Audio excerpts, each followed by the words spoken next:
This shocking footage was captured by Derry and his partner, the couple behind the YouTube channel Sailing Supernova.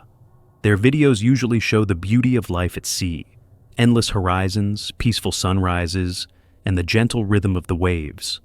But during one late-night crossing between Venezuela and Grenada, they faced something far more terrifying than any storm. It was supposed to be a routine passage. Derry's partner was filming a casual vlog inside the cabin, showing how they had secured everything for rough waters. So I've just made my second cup of tea for the night, and I thought I'd show you how much we've cleared up in here. It's amazing. Even though this has been the roughest passage we've ever had, nothing has fallen to the ground, so you'd probably be super proud of us. I'll show you. The atmosphere was calm until it shattered in an instant. A sudden, aggressive mechanical roar cut through the night, the sound of a high-speed engine closing in fast. Too loud, too close. Then, a scream. Panic ripped through her voice as she called for Derry. The camera caught chaos, darkness, hurried footsteps, and fear. Darcy! Darcy! Darcy, wake up! There's a boat! Get up!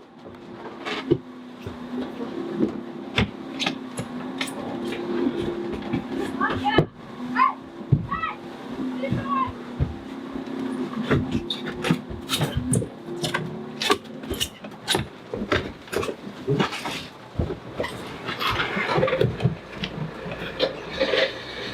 Engine! Turn up!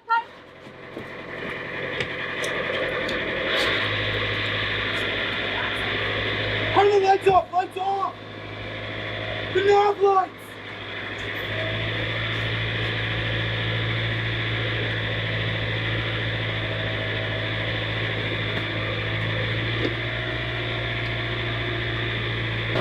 We got attacked! We have to tap! Moments later, Derry realized they were under attack. Acting on pure survival instinct, he fought off the first intruder, wrestling him overboard. I figured it was the fastest way to get back to the cockpit. As soon as I came up through the hatch, I could see two people climbing on board on the port side, and the one closest to me had a gun. So I ran up and I grabbed his wrist, like his arm, his wrist area that was holding the gun, and I kind of pulled him up onto the ship. I helped him up onto the ship because I figured if I were to push him away, then there'd be too much space in between us and he could just shoot me. The man's weapon slipped into the sea, but a second attacker had already made it inside, swinging a wooden bat at Derry's partner. Derry struck back. Another fight, another splash. Both attackers were now in the water. I just kind of swung as hard as I could with my left hand, and I ended up missing him with my fist, but I hit him with my wrist area on kind of the side of his head, around his ear, neck area. And there was enough force to knock him completely overboard. And then we just ran back towards the cockpit. Yvette started the engines, and we just did our best to get out of there. They didn't wait to see if they had returned. They killed the lights, disabled their AIS tracker, and pushed the engines hard, vanishing into the black water. Calling for help over the radio was too risky. Other hostile boats could be listening. Instead, they sent a desperate message to a trusted friend in Grenada who contacted the Coast Guard. They survived, bruised but alive. Full, so we were going quite fast then because we were still sailing as well. And then we tacked, so we changed direction completely, headed kind of as much as we could in the direction of... We didn't want to use a VHF radio because we figured if there was other vessels around that were kind of in on it, then that would alert them that the first attack had... The ocean had always been their sanctuary. That night, it became a hunting ground. No warning, no time to think. And as they sped through the dark, one truth cut deeper than any wave. Sometimes the real danger isn't the sea, it's the people on it.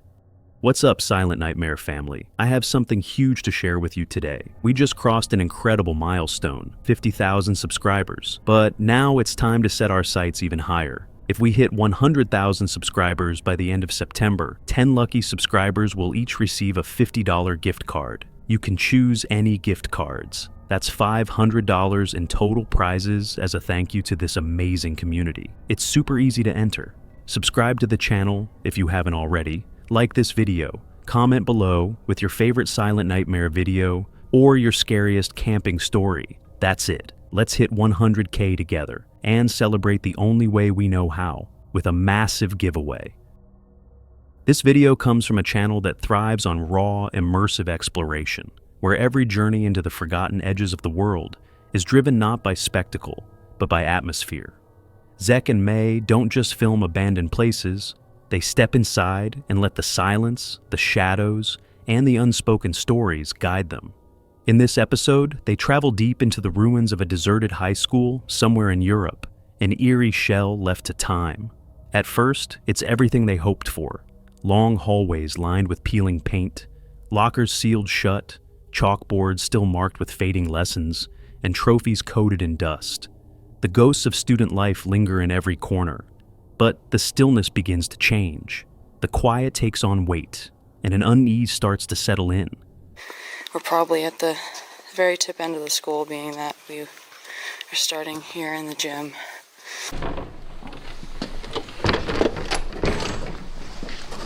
Pretty dark in here. Yeah, it's really dark actually. With like those track things that you like jump over. Let's see. Lots of that.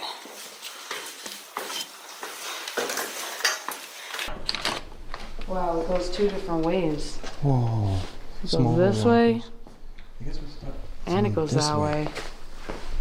Yeah, we'll try that. This is a really pretty wing. Look how like colorful it is. That's a pretty Different hallway. colors on different walls. Oh shit. There's definitely somebody in here. Yeah, so let's go see if it's a scrapper and explore. Shh, you can hear them. Turn your phone on vibrate just in case.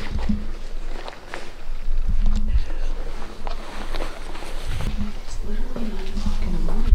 I know. That's annoying. Why are you doing that at 9 a.m.? Now it sounds like it's coming from over here. It's like more going. I don't know where it's coming from. I hear it. It could be coming from this side.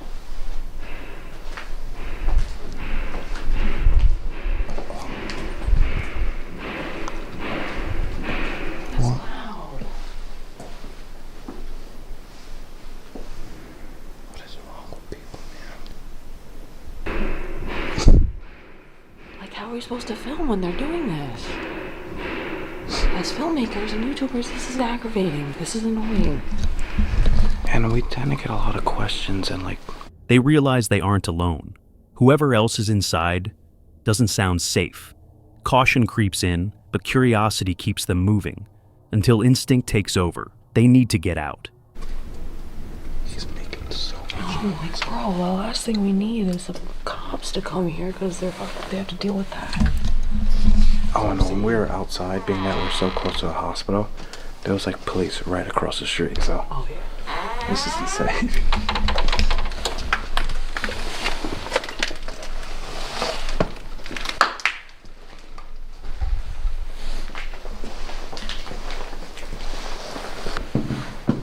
That's where we came from, was right here. We just walked down that. This sound was coming I from. think it's coming like second. Oh, I could see him. Yeah. I saw him. Look, oh, you can see movement. I think he has a ladder. I hope you didn't see me. Through that middle window, I could see movement. You saw it? It was like moving. No, I didn't see it.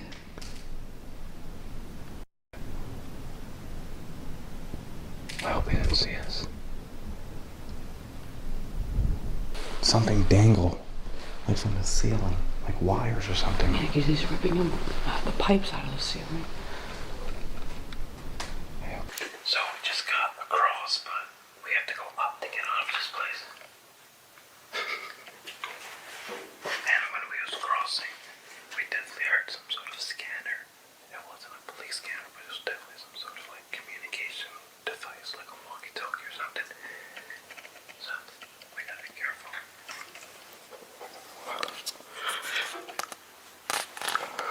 Yet the school's layout now feels like a trap. Long corridors offer no cover, and whoever is out there may already know they're here. They hide, staying low and silent, listening for any sign of movement. For over an hour they wait, hearing the scrape of metal, the crackle of a radio. It's no longer just the feeling of being watched. It's the sense of being hunted. We gotta get the hell out of here. Yep, training bullets. They definitely train in here. Probably the police. They're all over. Man.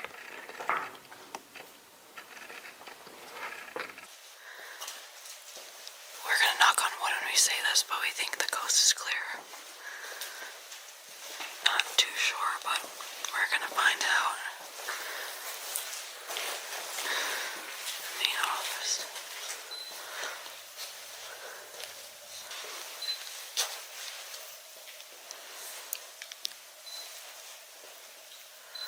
Alright, the coast is clear here. That says that that's the cafeteria. And stuff. Should we go down there? Yeah, that's why we was there north sounds. And but I think we're good now, hopefully. Just weird at this.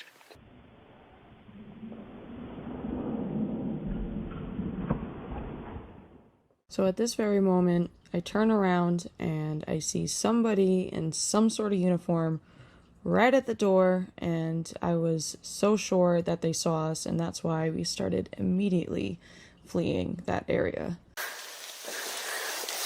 Just weird at this.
There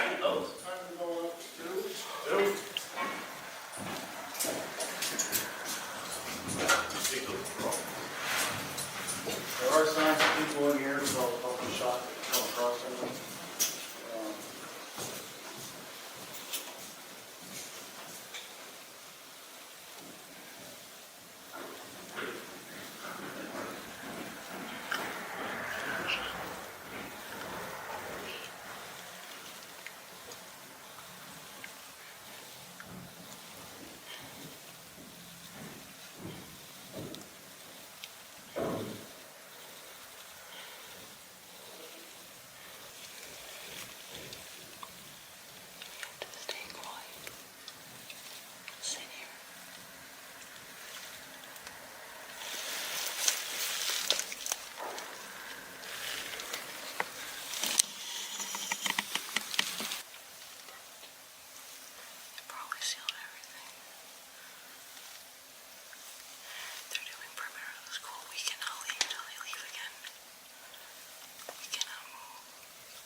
Heard that they left, they came into the room, they did those things, the door closed, and we're like, okay, this is our time. They were talking about how they were going to come back.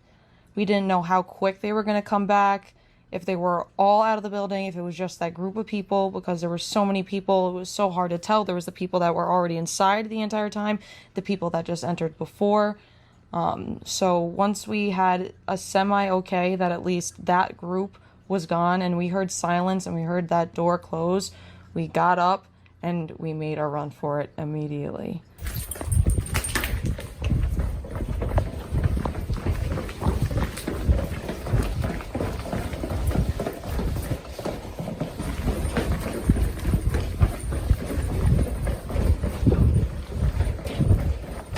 When the moment finally comes, they take it, rushing through the maze of decaying halls toward the only exit they know. Then, air, light, freedom. Breathless and shaking, they step back into the world outside, lucky to have escaped. But the weight of what could have happened stays with them. They left that school behind. Yet, not everything in there let go of them. This chilling footage was captured by a well-known YouTuber from the channel Me and New, famous for venturing into haunted forests and documenting eerie encounters. In August 2024, he embarked on another solo camping trip, setting up his tent deep in a secluded area, just as he had done many times before. At first, everything felt peaceful, almost perfect.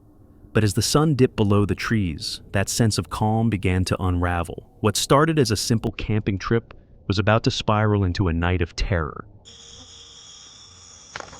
Hey.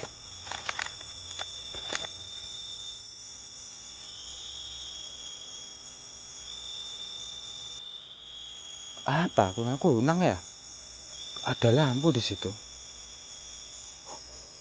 Pembunuh. Stop.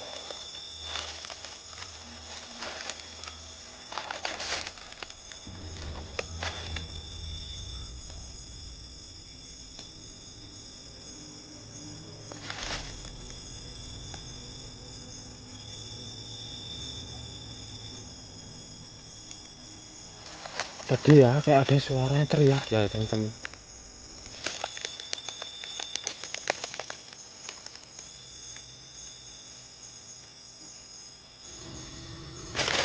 Oh. Without warning, an unsettling noise shattered the quiet, echoing through the dark forest. Fear gripped him instantly. He bolted for his tent, hoping its thin walls could somehow protect him from whatever was lurking outside.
The sound grew, low, guttural growls, creeping closer, more aggressive with each passing moment. It felt as though the creature was testing the tent, searching for a way inside. The once serene forest now pulsed with a predatory presence. What it was, or what it looked like, remains a mystery to this day. Eventually, the growls faded, swallowed by the night. Though shaken, he somehow managed to rest until dawn. At first light, he wasted no time. Packing his gear, he left the forest behind, unharmed, but with a story that would haunt him forever. On March 9th, 2023, she was living her dream, spending the night alone in her van. Van life is supposed to be an adventure, but sometimes it feels more like a nightmare. That night in Columbia, South Carolina, she struggled for hours to find a safe place to park. Hotels were full or unwelcoming, and exhaustion was setting in. Finally, she pulled into the parking lot of a Hilton Garden Inn, thinking she'd found a quiet spot to rest. It was just after 10:15 p.m. when she parked. The lot was still, with only the occasional security vehicle making rounds. She settled in, turned off the lights, and tried to relax. So, pretty sure I'm just gonna park there and leave Cracker Barrel for another night. And this Hilton Garden has plenty of parking. So it's about to go down.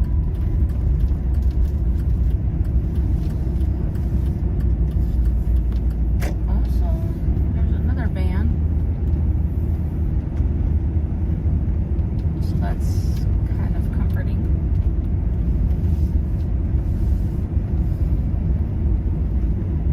Barely 5 minutes later, bang, bang, bang.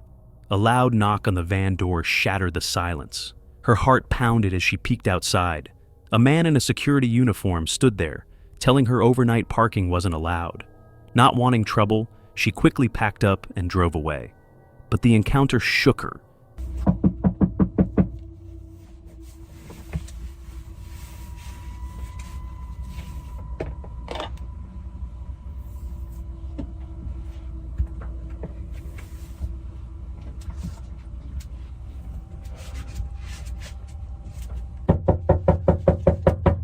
Just a second.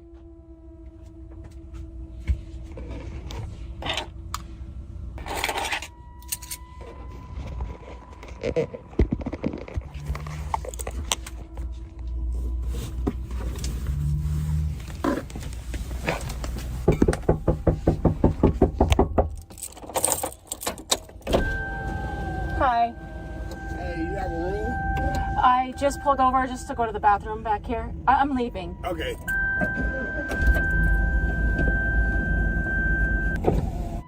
In hundreds, and I mean hundreds, of hotel parking lots that I ever got the knock, and I hadn't even fallen asleep. I had just, like I said, just sat there and listened for a few minutes.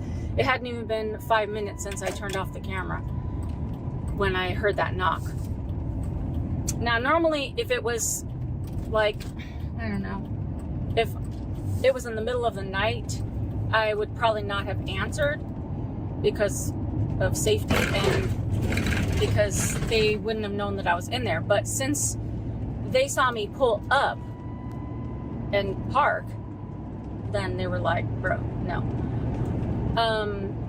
That's the car that was parked behind me. So when I pulled up and turned and parked, that car was parked there with their lights on. But it's a regular car. It wasn't like a security car. So it looked like two dudes, which I couldn't really see, but it looked like two dudes in that car, in that regular car. So I thought it was just like people staying at the hotel. But that's interesting that they have security officers in their uniform, but in regular car. Eventually, she ended up at a Quality Inn. The reviews were terrible, but that night it was quiet enough to finally sleep. The next morning, she woke up safe, but the fear from that knock lingered. Van life might be free-spirited, but moments like this prove it's not for the faint of heart. Out there, it's not just nature watching you, it's everything you can't explain.